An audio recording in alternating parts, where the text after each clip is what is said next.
ایک صاحب نے پوچھا ہے کہ لمیٹڈ کو اردو میں کیا کہیں گے؟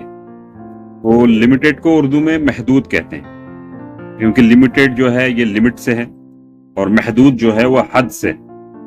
تو جو چیز حد میں ہوتی ہے اس کو محدود کہا جاتا ہے، اور جو چیز انگلش میں آ جائیں تو جو چیز لمٹ میں ہوتی ہے اس کو لمیٹڈ کہتے ہیں۔ پھر اسی لفظ کو ہم لوگ عام بول چال میں بھی یوز کرتے ہیں۔ ایک ڈائیلاگ بولا جاتا ہے ہمارے سماج میں، تو وہ دونوں طرح سے بولا جاتا ہے وہ ڈائیلاگ، انگلش میں بھی اور اردو میں بھی۔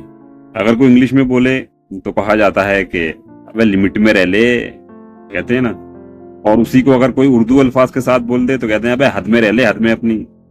تو یہ اس سے واضح ہو گیا کہ حد کو لمٹ کہتے ہیں۔ اب جو چیز حد میں رہے گی اس کو لمیٹڈ کہا جائے گا، اور جو اسی طرح سے اردو میں اس کو محدود کہا جائے گا۔